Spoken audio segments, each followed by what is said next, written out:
Hello, my name is Aisha, and today we're not gonna tell you a fact about ourselves. We'll tell you a fact about the podcast. Ooh. Right. So, And my name is Asma. Oh yeah, the second one's Oswald. The second one, The obviously.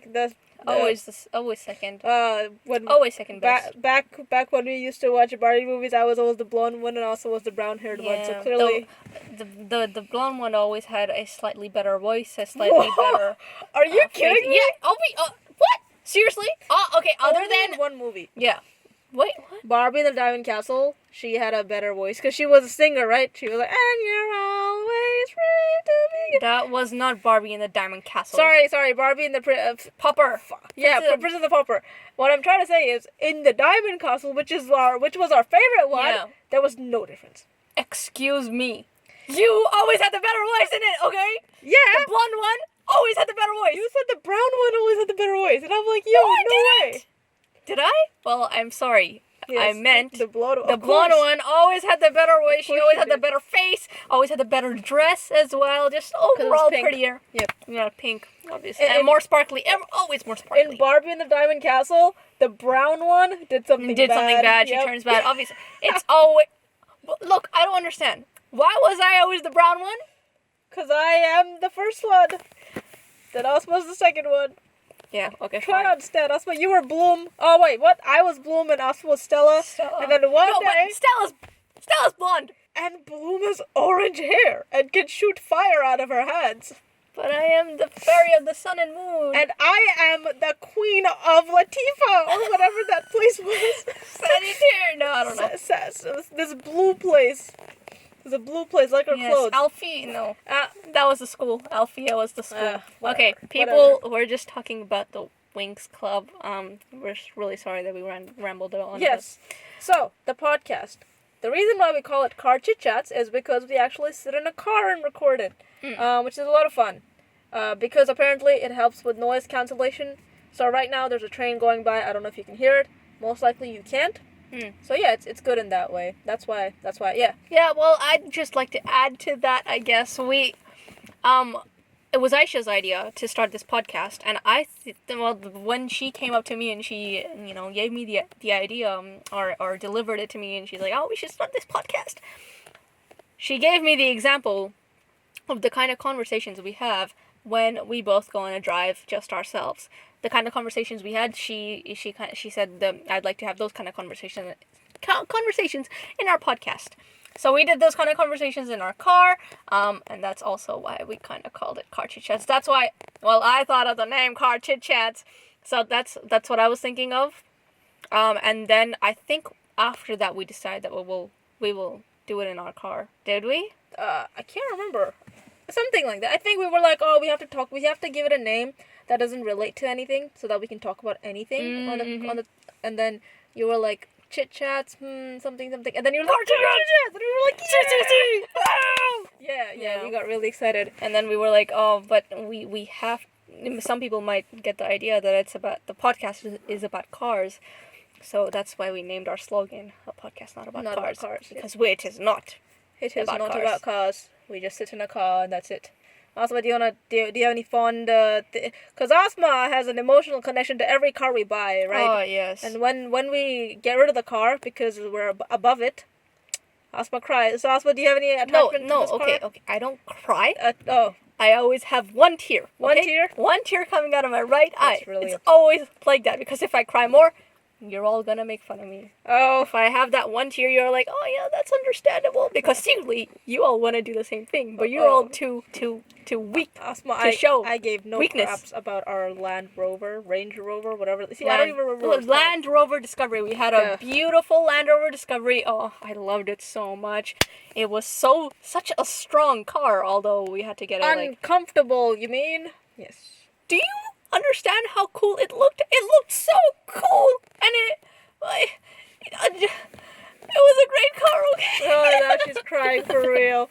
You know what? This reflects how toxic our Brown family is. Very good. Look, cry. I just appreciate the cars we have, the time we've spent, the time we spent traveling, the memories we've made in the car. I used to wash that car with my dad. Did you have any sort of memories like that with the car and with your dad? I remember scratching it with my dad. I remember that Abu always told me to go on top of the car and clean the top of the car because it would be hard for him to go on top of the car and the car might, it might What are you trying to say, Oswald?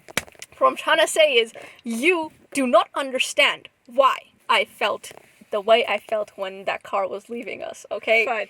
I had an emotional connection to it because I spent time taking care of it, okay? And it made me happy, okay? And when it glistened after I washed it, and when the rainbow, I have this picture with the car and the rainbow. And the rainbow. Guys, I think she's going a little bit haywire. Okay, so let's conclude. You have a weird sentiment for cars, period. No, it's not just cars. It's a lot of objects in general. It's not something I'm proud of, but it's something that is a part of me. Yes. I guess. Yeah, like, for example, my year 12 books, my notebooks, my textbooks. I have no reason to keep them, but I keep them. Every time I think about getting rid of them, it just makes me emotional. I start looking through them and I see my teacher's marks and like sometimes like see smiley faces and I think, oh my god, that made me so happy when I got it for the first time. And I just think, look, if it's that hard to get rid of them, then just don't get rid of them, okay? If it makes you happy keeping them, even if it's a happiness that you get reminded of once in every 6 months. It is a very nice and different happiness that I get. Yes. So I just thought, you know what? I'm gonna keep them. Cool. And I have the space to keep them, so I'll keep them. Nice. That's good. Yeah. I like that. Which can help us transition into the podcast episode, for crying out loud, which is the song Gubbare, which means balloons. So Balloons. Gubbare is a song sang by Amit, Trivedi, and Shilpa Rao, and it is a Bollywood song, and it features in the movie called Ek Main Aur Ek Tu, which translates to "There's you and me." basically it means you and me. You and me. Obviously there's more to it. There's more to that little sentence, ek main aur ek tu. But if you really want to give a really rough translation, it would be you and me. Yeah. There's no translation in English that parallels it, I would say. Except you and me. Or like there's one of you, there's one of me. There's one of you, there's one of me. Because ek means one. One. Or it can mean like this person or Yeah. Ek main aur It ek- could mean a. Because Yeah. a is sometimes referred to as one, I guess, as well, in some languages. Yeah. Okay, so this is actually my favorite song. Again, Gubbare Gubbare. That literally translates to balloon. It is my favorite song because of the musicology and the lyrics. Now, musicology is a real world. Real world? Yep. It's thanks, a Oscar. real... Oh my god, I can't speak. Good It's job. a real word. Yes. Okay? It's a real word. I searched it up because I was trying to look for a word for the study of music. And it's musicology. I was really hoping it would be a better, more sophisticated word, but it's musicology. Music ethic, mathematics, Music music-tatic. Thanks. Actually, it's tunes with a Z. tunes. Tunesology. Sounds so much better. Yes. Musicology, come on, man. Yeah. Anyway, I can't pinpoint what instruments are there. I can pinpoint some of the instruments that are in there, but I can definitely say there are a big range of instruments that are used in this song. And they all have their own kind of, like, they're not all played together. They all have their own part in the song, and I just think that makes you appreciate the instruments so much more in the song. I love the calmness of the voices when they're singing it. Amit Trivedi and Shilpa Rao did a really nice job when doing that. I think the background singing as well, like when they go dun dun ba da ba da da da da da da. It's so lovely. I love it. The overall rhythm, and then there's like really nice whistling as well, and just the overall happy vibe the song gives you. It's just very, very nice. Yeah. Because whenever I do listen to it, it does give me some sort of happiness. No matter how I have noticed that whenever I do listen to it, no matter what I'm feeling, it does give me a sense of happiness. Yeah, it increases it by some percentage. Yeah, exactly. The lyrics I think are really, really nice as well. Because the words balloons are metaphorically represented as people at some point in the song. They are also represented as moments in the song, and they are also represented as just balloon themselves, the happy things they are. So when I listen, so the song pretty much in some parts. So for example, let us explore balloons being represented as people in the song. Would you like to say something about that? Oh no. What I wanted to say was very basic, so you can continue. I'll add to it. Okay. So there's these lines, in the song, and it's around the start of the song, that go. The lyrics go. Koi thoda zyada bada hai, koi dhila phus pada hai, hawa pe khada hai. So, what this translates to is, some balloons are a little too full, and some are loose.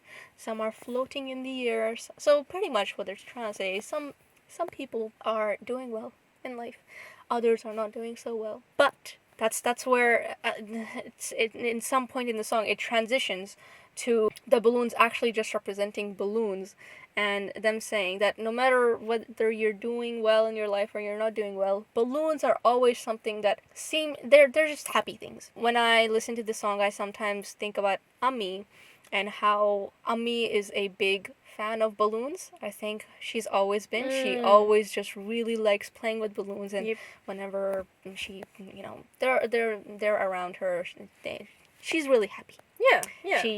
I can see the little child in her, and she, sometimes just tries to play with the balloons with all of us, and it makes her super, super happy.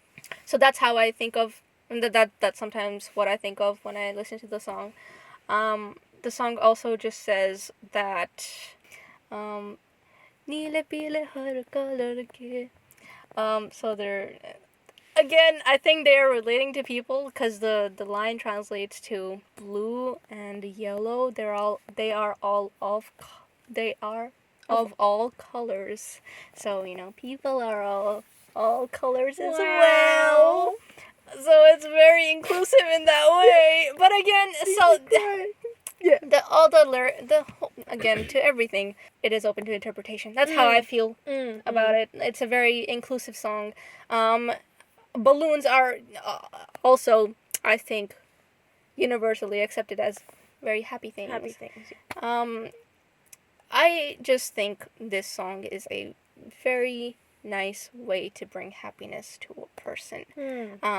It's and it's something so simple. It's not about love. It's not about it's not even about friendship, right? And it's nice having songs about friendship and self-love and things, but an object, I think I've really rarely come across, unless it's drugs, or alcohol. I'm so happy and drugs. I'm so happy, drugs and me. Yeah, that's a song. That's a song. I heard it. No, what? There is a song. Oh yeah. What is it? Nicotine. Touching me, filling me. All I need is you, babe. But I think that song's more about drugs and physical stuff. Yeah, bodies, exactly. But yeah, an object. An object they have just so creatively represented in so many different ways, and just made a very nice, happy song. Yeah. I just really love it. Yeah. That's really interesting, because I actually thought, when I have heard the song, I've never really paid attention. I mean, I have, but I've never sort of gone, what does that actually say? I've never really dived into looking at the lyrics. Yeah, okay. I agree with that. I think because we've known this song Yeah. for a long time. Long, when long it first time. came out, which Yeah. was like in 2012 or something. I didn't really think of the lyrics either, but even though you haven't thought of the lyrics, you It's feel such happiness listening to it. I think even if a person who listens to it and doesn't know the lyrics, doesn't understand the lyrics, I think they will still get a sense of happiness listening Yep. to it. Yep. Because it's not the lyrics that kind of jump out to a person in this song. If you do pay attention to lyrics, I think a person would like it even more. But it's just a very great example of just really nice, happy music. Yeah. Yeah. What I was gonna say was I hadn't paid attention to the lyrics, but listening to it, I thought that in some cases they did refer to people. So not representing them as balloons, but just, there was this one line which is like Dekho ye zara ye, zara ye kaise hai, which basically means look at how these are. And if you look at the lyrics, it's actually talking about the balloons. Like, oh, look at these balloons, look at how they are. I actually thought in some instance they talk about either love in the song or they talk about people in some way. But when I read the lyrics, and I guess because I just sort of read through them, I didn't really try to analyze them, but I actually thought the song was literally just about balloons. Like, the whole thing was, it's like, you're like, okay, now they'll start talking about love. Oh, now they'll start talking about humans. But in my perspective, it was just completely about balloons. And that blew my mind, sort of. Because, it's such a beautiful, it's like, it reflects the soft happiness. Like you said, it makes you feel happy, it's calm and stuff. And it's literally just about balloons. Something so simple. Yeah, it's something so simple. And it's true, like, balloons can actually make you quite happy. And balloons have always had that connotation. So, yeah, it's just interesting that, from my perspective at least, I thought that they were just about balloons.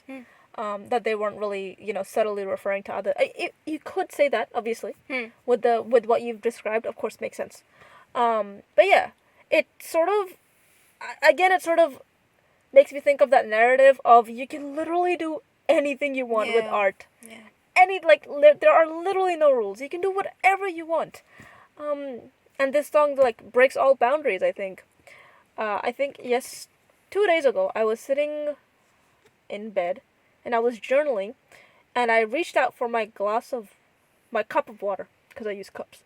And my nails hit against the cup. And it made this beautiful sound, and I was like, oh! And I touched it again, and it was just so beautiful. So anyone, today your homework is, when it's quiet, just like, hit your nail against the cup. A porcelain cup. Or cup. A glass? A cup. Like a cup you would drink chai out of. Okay. Ding, ding. It's beautiful, and I never thought I was capable of this, but I came up with, like, a poem idea, which ends with, for example, it would say something like, if you think you have no talent, if you think if you want to make something, if you want to produce something, you think you have no talent, you don't have any tools, why don't you try hitting your nail against a glass? It would rhyme in some way, but it would end with this really, really simple thing, and people would be like, what is she talking about? And they would do it, and they would realize, it makes a beautiful sound. It can make you, it brings about a tiny bit of happiness.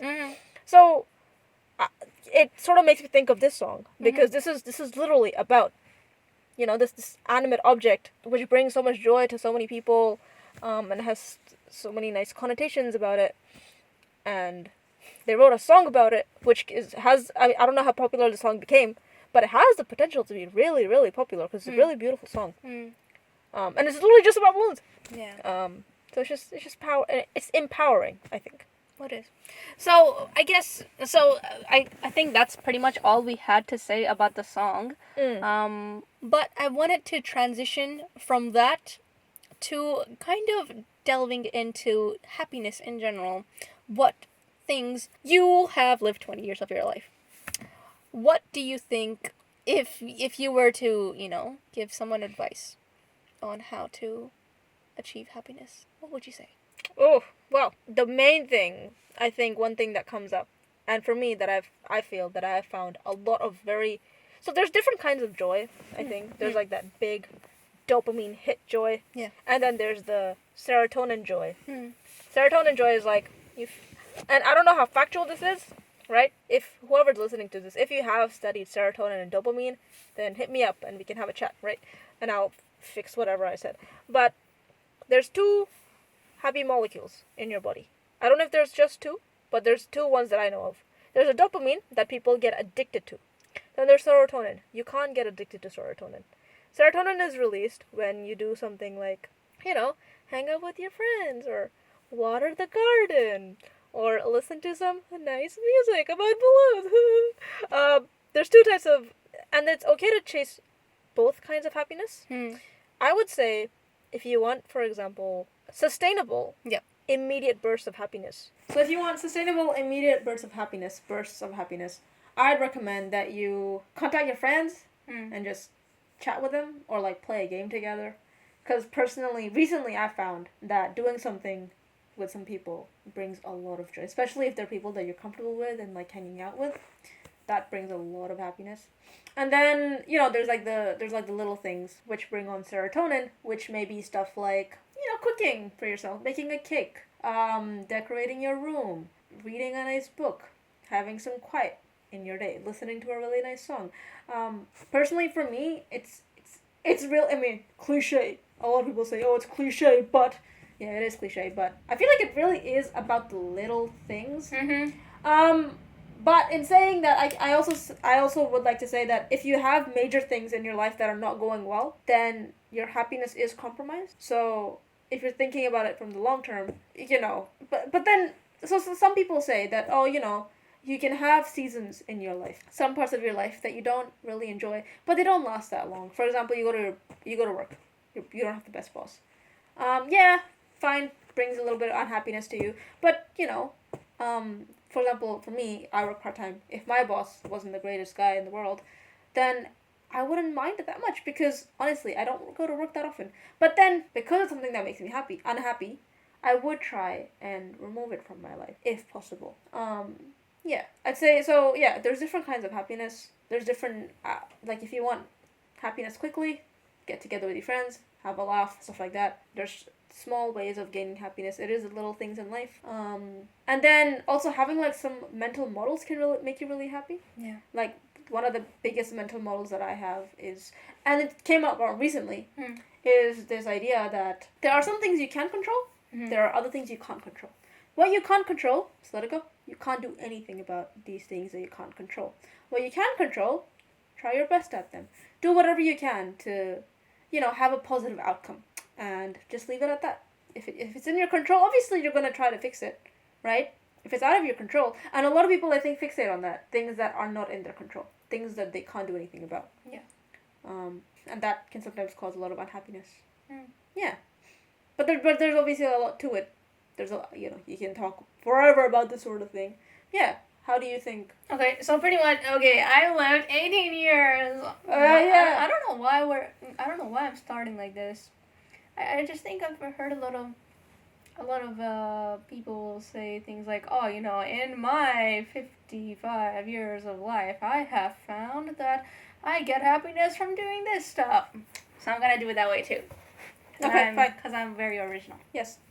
In my 18 years of living. So this year, there was a month, March 2020, where I put a lot of effort into self-care. Okay. And I found that month was the month where I felt the most internal happiness, the most happiness that I gained from myself. Not by anybody, not by any object, not by music, but just by myself. Okay. By self-care, I mean... this is my theory. Yes. I pretty much describe happiness in two ways. There's external happiness you get from external things, internal happiness, and happiness you get from internal things. What I mean by internal and external things. Internal things refer to your body and your mind. I think that the best way to gain internal happiness is through making your body and your mind work together. What I mean by that, you want to, for example, lose weight. so your mind wants something from your body. You gotta give it stuff. You gotta make it do things that would make the mind get what it wants. Your body and your mind have to work together. You want to have more energy throughout the day. You gotta give your body the rest. Yep. For your mind to work the way you want it to work throughout the day. Yep. So I think getting internal happiness is, like I said before, making your mind and body work together to the best of the ability that you can get it to work that way. I'm sorry, I first phrased that really, really badly. Can you phrase it for me? Yeah. Basically, I think what you're trying to say is you want to do things where your actions right now will make you happier in the long run, such as working out because you know your body needs it, which means later on your body will be like, yes, I've worked out. No! That's not it! Holy crap. I am not talking about the future! Ah, fine. I may be talking about, like, a couple of hours later. Oh, yes. I mean a few hours later, the next day. But I think what you're referring to is a long term, like months, weeks, months, years. No, I'm not talking about that, okay? I got happiness. I got internal happiness by giving my body good things. When I didn't eat junk food, when I ate broccoli. I gave my body good things. And so my body felt good. My body felt happy. Oh, I think I really stuffed this whole thing up. No, look. It is a mind, body. What is it? No, look. What you're saying makes sense. Okay, you're giving. So, obviously, anything you do to your body gets reflected on how your mind works. You sleep more, your mind feels better. You eat better. You work out. Your mind will feel better because your body is working. You know, they work together. You can't sort of just be this sort of you can't be Elon Musk, right? Or maybe I shouldn't say that because I don't know. We shouldn't just stereotype Elon Musk as this guy who works all the time. But basically, you don't want to be this person that's like constantly doing things and getting stuff done. And you don't want to be someone who deprives their body of what they need. Because that will eventually lead to unhappiness. Yeah. I just think you need to make your body and your mind in sync. I consider myself to be two different things. There is my mind, that is me, and there's my body, that is me. They're two different things. Yeah. When they both work together, Yes. when they both work together the best they can, they feel good. So they feel happy. So they both feel good. They both feel good, which results in happiness. Yep. Internal happiness. Yep. You just get happiness through just feeling good because you've slept enough, you've eaten well, you've drank a lot of water. Your body and your mind are just happy with each other. Yeah. Does that make sense? Yeah. Like, a lot of people say things like, oh, I just, I feel so bad, I had too much to eat or something. While you're eating it, you get this, like you said, sudden bursts of happiness. That's not internal. Does the distinction make sense? Yeah. External happiness, internal happiness. I value the internal happiness a lot. And I think I've seen this very rarely, actually. Especially, well, I don't know. But I think I've seen this very rarely where people think about this concept of internal happiness. External happiness is really important as well, but I think people should value internal happiness as well. External happiness is things like, kind of some of the stuff you mentioned. I think music, having these little fairy lights, having little fairy lights in my room that glisten at night, or when I'm going to sleep, having a nice little comfortable, safe space. Talking to your friends or playing games with people, hanging out with your family. They're all external happiness, and they're all very important as well. But so what I'm trying to do here is I'm trying to give you, or maybe, or even myself, and people who are listening, something different to think about. I think this internal happiness is a valuable thing to think about and to try and reach. So how do you know you've reached it? Like, you know, because I would say that I'm relatively happy internally as well. Yeah. And I can say that a lot of that has to do with the fact that I sleep enough. And I work out. Or I don't even know if it's, sleeping enough definitely is a big one. Working out, I think, does help. Yep. But I don't feel too bad when I don't work out as well. But, so I because I think sometimes your internal happiness can also have to do with the fact of what you're thinking. Can it? Yeah, absolutely. So absolutely. you have a fight with someone, that's really going to wreck you internally, right?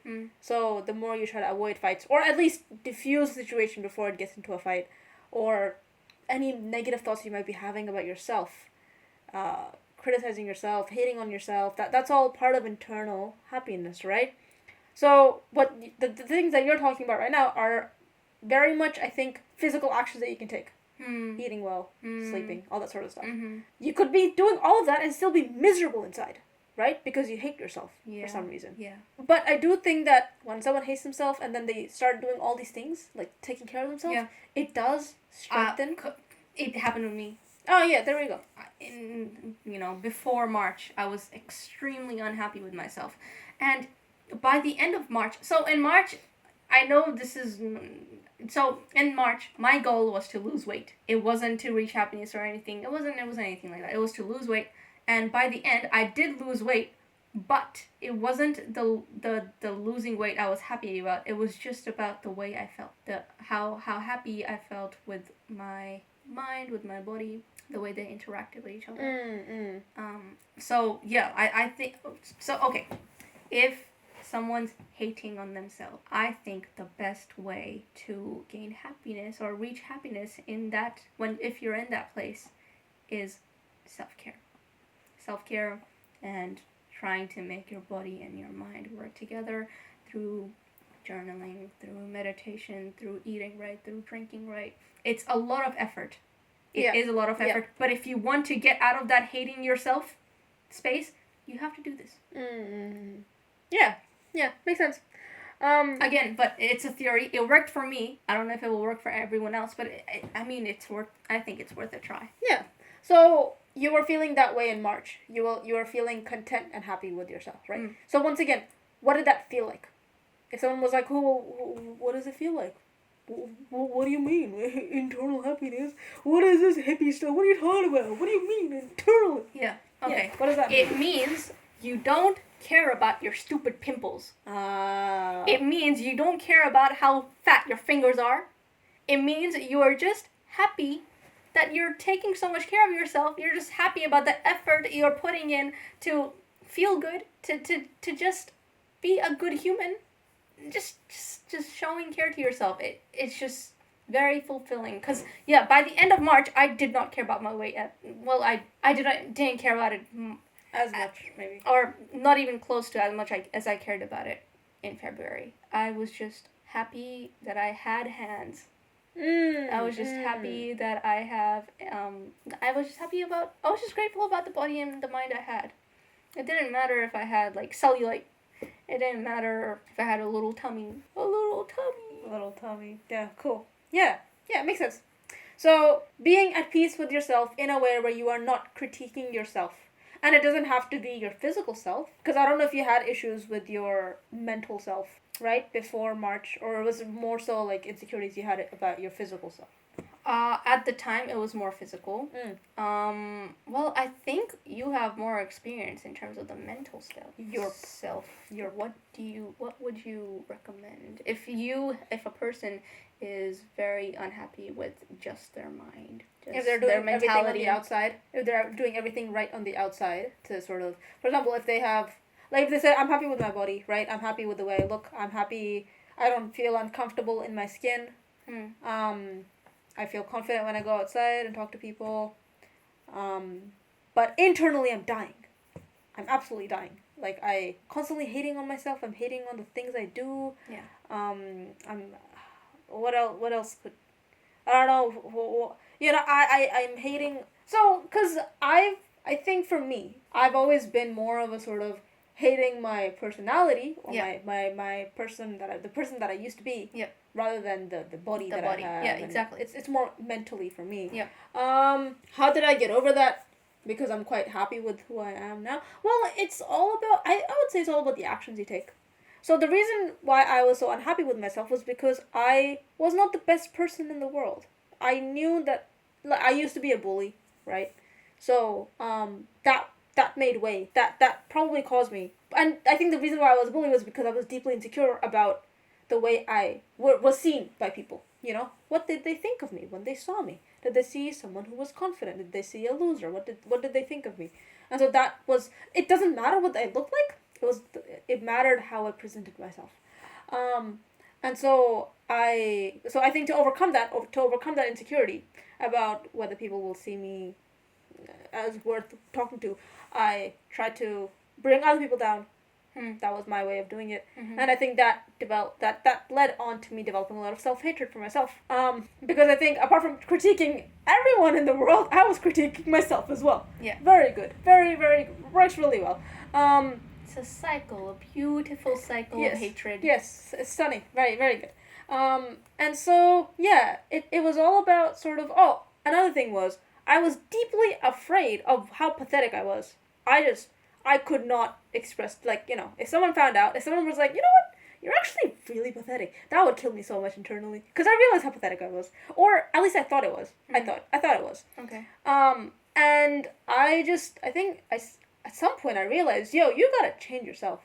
You gotta change the person you are. And if you hate yourself, but you're actually a great person, I honestly don't know what advice I can give you.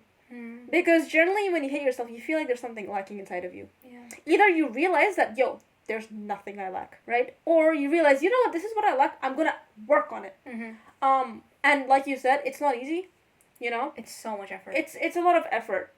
But once you reach that stage, it becomes effortless, I would say. It's not hard for me to love myself now. It's not hard for me to go, you know what, you did that thing, probably wasn't the best idea, but it's okay. Yeah. You learn from it.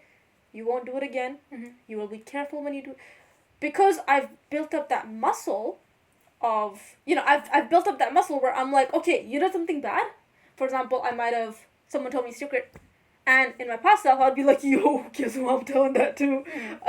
So, like, for example, in this time, if something like that happens, and I tell someone about it, I tell someone a secret to someone, it doesn't happen that much anymore because I've built up that muscle. Every time that happened in the past, I would tell myself, okay, you did that, not again. Yeah. And how will you prevent that from happening? By doing this. You know, you will not make fun of people to other people. you will not make fun of people. Stop laughing at me. You will not make fun of people to other people. If you find something funny about someone, you keep it to yourself. There was this one specific thing that I was going to say, which I completely forgot. Well, while you're remembering that, let me just add to this. Like you said, when you reach that point where you end up being happy and content with yourself and how it seems effortless, what I just want to add there, how I felt about this. So when I did end up reaching that place at the end of March where I was just content, happy, every time after that, I hated on myself. Any time I thought, well, your hair is coming, it's all so frizzy, whatever. My mind said this to I said this to myself.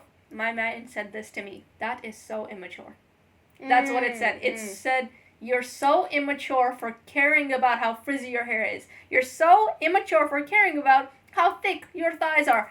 You just get into this place where you just appreciate your entire body and your mind so much that it just doesn't matter. And if your mind does take you to a different place, it just brings you back to it. That's what's happened to me, and that's what's been happening to me. Of course, there are days when I feel a little down about maybe a body part of myself, but it's just not lasting. It doesn't last. It doesn't last very long because I just go back to the place where I just think, this is so stupid. This is so dumb. The world is huge. The world is so diverse. How can you feel upset about something this small? Yeah. So it takes a very long time and a lot of effort to get to a very great place like that. A really great place of internal happiness. One thing that I wanted to say that I forgot but I remember now is there was this one time where I think I did something and someone got really hurt by it. And I caved into myself and I was like, you know what, that's it. I'm just not going to say anything to anyone ever again. I just won't speak. I won't do anything. I'm so pathetic. None of this. And I think a few hours later I realized, listen, this is part of it. This is part of the self-improvement that you will do. Because you will make mistakes. Yeah. And you just have to realize that if you don't make these mistakes, you won't get forward in life. Yeah. So I said to myself, okay, yes, you hurt this person and you knew it was going to happen and you did it anyway. And you'll do it again, but it'll become less and less frequent the more you do it. And so I said to myself, no one should trust me because I tell people their secrets. And I said to myself, no, you will actively try and find out stuff from people so that you can practice keeping it to yourself. Yeah, okay. You will put yourself in that danger zone so that you can practice. That's where cool. growth came from. Yeah, that's very cool. So I started opening myself up to people. Mm-hmm. I started talking. I was like, what's wrong? Like, what's going on with you and stuff like that. Tell me your secrets. Yeah, I was like, tell me your secrets. So, all this sort of stuff. And people did tell me. And I kept it to myself. And I got better. Yeah. And if it wasn't for me going, no, you have to do this. Yeah. You have to. You would still be in square one? Yeah. You have to do the things that you are afraid of because you're afraid you'll mess up. You have to do them. You have to. Because otherwise, how are you supposed to move on if you're constantly afraid? Yeah. How will you ever develop good relationships? How will you ever love yourself if you don't try to combat those things that make you hate yourself? Or try to combat those things. You mess up, you forgive yourself. Right? It's fine. It happens. This is a journey that you're trying to take to better yourself. So, yeah. That was a major one that I realized where I was like, nah, you have, like, you can't just, because I've seen that happen with a lot of people where something happens, they get hurt or they hurt someone and they're like, that's it. Yeah. I'm secluding myself off. No one can come near me. I won't trust anyone ever again because I don't want to get hurt. I don't want to hurt people. But guess what? This is what you need to do. This is what you need to do is to learn how to trust people or how to be trusting. So that was something that really, really helped me become more happier with myself. I started, less hateful towards myself. Really identifying the things that were making me the person I was. Yeah. The deep insecurities I had about my personality, about myself, and facing them head on. And then one thing I think is very powerful is reflection. Yep. In any sense of the word. So reflection to me is like, for example, if someone was like, so what's your superpower? I'd say my superpower is reflection. Okay. Reflection has gotten me through everything, I think. Wow. What do you mean by reflection? So just going, like, so that would be what happened. Why did it happen? How can you make it better? Yeah. How will you make it better? Yep. And then tomorrow I try to make it better. And I do that every night. And it was really hard at first because I was like, man, like this is so many things to do. Yeah. But if you sit down every night, maybe even for 10 minutes, and just like write down, I wasn't the nicest to myself today. How? Oh, I was judging myself in the mirror. Well, what can you do to improve that? Well, maybe I could tell myself that you look nice today. Okay, we'll do that tomorrow. You do that tomorrow. You write down, what did you do today? I told myself I look nice today. How did it make you feel? It was kind of cheesy. It didn't really like it. Do you think, do you think it could lead to something good? Yeah. If not, okay, you can try something else. Reflection, yeah. And you can do that. You can do this with literally anything part of your life. Any part of your life. You just finish studying. Okay, how did that go? Okay, what do you think you can? So I I do that with everything nowadays. Yeah. With anything I do, basically anything. The books I read, the workouts I do, the study I do, the way I talk to people, the way we record the podcast. We do that at the end of each episode. Yeah. We reflect on how it went and whether it was good or not. and if we should change things. By the way, if our audio has changed, it's because we're in our room again, because our dad needed to use the car. Yeah. So yeah, reflection, I think, can really lead to happiness. Yeah, totally. Very good strategy as well. So I think we are probably running towards the end. Oh. Yeah. Yeah. So if we were to sum up if we were to bullet points. Yes. If we were to write bullet points. Yep. To the question, how should you reach happiness? Yep. 1 would be self-reflection every day. Writing down what you did, whether it was good or not, how you could improve it. Another one would be self-care, such as meditation, spending time making your hair. That's a big part of mine. I think spending time doing my hair helps me a lot. Eating well, drinking water. What you think is self-care for you, I guess? Because everyone has a different, right? Exactly. What works for you? These are just some ideas you can try out. Yeah, exactly.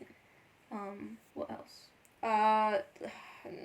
Looking into, facing the things that you are most afraid of facing when it comes to either reaching out in relationships, thinking things about yourself. You may have some really, really deep stuff you are thinking about yourself, but you just don't access it because you're too afraid of looking into it. Yeah. Try doing that. Yeah. Reaching self-love, I think. So 3 things, I think. Maybe reflection, but that's also part of, I think, self-care and journaling. I think if I were to sum it all up, I think it's self-care and self-love that helps you reach the ultimate happiness. That's for me, it has been. Yeah. Or at least you could say internal happiness. Internal happiness. Because external, you could be doing all those things. You could be really, really happy with yourself, but still be really poor and have way too many external problems in your life. Yeah. Right? And you would be able to navigate them because you feel really good internally. But, for example, if you live in extreme poverty, that's a major, major problem. That can really impact your happiness. But yeah, if you're feeling good internally, then, I don't know how well you can take care of yourself if you can't feed yourself enough if you were living in extreme poverty. I wouldn't know. But yeah, we can appreciate the fact that maybe it's not all the answers, but it's a good amount of answers. It's something that you can definitely start on. Yeah. To reach. Okay. Wait, how much time do we have? 10 minutes. Okay. 5 minutes. Okay. First, you're unhappy, you're listening to this podcast. First, okay.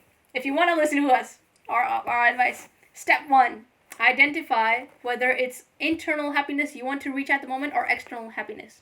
If you want to reach internal happiness, you need to strive for self-care and self-love. Most of the stuff we've talked about in the podcast. Reflections, ways you think that you can show yourself self-care, and making your body and your mind work together, be happy together. External, if you are trying to reach external happiness, get and talk to your friends, spend time with your family, shop for things you really, really want. Little things. Sustainable. Do it sustainably, which doesn't mean think about the environment. Yeah. Think about your bank account. Okay. Yeah. Don't blow your wallet. Yeah. Be reasonable with what you do. Listen to music. Make a nice happy podcast. Happy. Creative ventures. Yeah. That's a big thing. Crap. It's thing huge. Yeah. Reading books. I can't say the external happiness is greater than the internal or vice versa. They both are very different things. But I think in my life not in my life, but at least this year, I have ventured into the internal happiness much more, and it has been very rewarding. The external happiness is, I think, it probably is equal in terms of its value. But I guess I just have more experience in the internal happiness at the moment. Yeah. Oh, also one thing that I wanted to say was a lot of this is about self-improvement, doing better things for yourself. Self-growth. And I've recently been reading about criticisms of the self-help industry and how some people obviously the criticism to everything. And basically I just wanted to say that if you're trying to improve something, right, do it one at a time. Don't try to improve everything all at once. Yeah. You're okay, I'm gonna sleep better, eat better, work out every day. That's too much. It'll be quite difficult. In my opinion. Yeah. I found it amazing to just focus on my sleep. I focused on my sleep for 6 months. to a year. And now now I sleep well. And now I finally started venturing into working out. I'm not even up to the good eating part because my mom makes everything for me. Right? So, yeah, doing it one at a time is good. And another thing is, you don't constantly need to be striving for self-improvement, okay? If you're at a good place right now, or you reach a good place, you don't constantly need to feel, okay, what else can I improve on? There's more to life than just improving yourself and trying to find ways to get into more things, which is what I think is a really, really big part in the self-improvement, self-help industry, where people may think that, I constantly need to be improving myself, I constantly need to be doing all these things. It's also okay to just take a break, relax, and chill. It's okay to not be okay. Sometimes you just need to, lie and feel, if you're feeling sad, feel your sadness. Yeah. You have the freedom to do that. You have the freedom to do that. You have the And, yeah, it can help as well to just let yourself feel the way you want to feel, or you are feeling. I think a lot of people sometimes feel down because they're feeling down. It makes them feel even more down. Have you felt that? I felt that a bunch of times where I'm like, why am I being bothered by this? Why? It just becomes worse. Just accept it. Just accept that you're feeling bad. You wake up the next day and feel better. Hopefully. Yeah. Have a positive outlook. I was about to say inshallah. Inshallah pretty much just means hopefully. Hopefully in God's will. In God's will, something like that. Inshallah's fine. Yeah. I think Taimur says the word inshallah in one of his podcasts. Cool. So it's fine. We use this one podcast to form the basis of all of our podcasts. Well, if they listen to it someday, they will never listen to it. Nope. Well, Not Overthinking is a very, very great podcast. I think it has been our, lives. Huh? Lives? It has been our lives. Oh, it has made our lives. I thought that's what you were saying. No, I was saying it. I think it is. They're their inspiration. Yeah, they've really inspired us to do this and other stuff. Yeah. But that's basically all we had. Maybe think about that a little bit. Yeah. Happiness and whether you are happy. If there's anything else you can do to be happy. And once again, if you are happy and you're completely content with your life, then that's awesome. That's awesome, and you do not feel that you need to improve just because some girls on the internet are like, oh, but you can do all these things to be happy. If you are happy with your life, kudos to you. Kudos? Yes, kudos to you. Excellent. Yes. The podcasts are going to be available on YouTube now, so that's pretty interesting. It's the YouTube channel is just called Car Chats. All the episodes will be on there, so you can listen to them up there as well. We hope you enjoyed listening to it. Yeah, if you have any thoughts, please share them with us on carchitchats@gmail.com, or we have an Instagram page called Car Chitchats as well. You can message us there, or follow us if you'd like to. Yeah, only if you'd like to. Yeah, only if you'd like to. Only if it brings you happiness. Thanks, Osma. Thanks so much. It would for be that. external happiness. External happiness. But, if they follow the internal happiness strategies we have kind of put out there, because obviously no one has said stuff like this before, No one has said that, drinking water would be good for you, or No. It's never happened. No. We're geniuses. Yep. It's all original content. Yes. And on that note, we will say goodbye. Yes. Guten bye.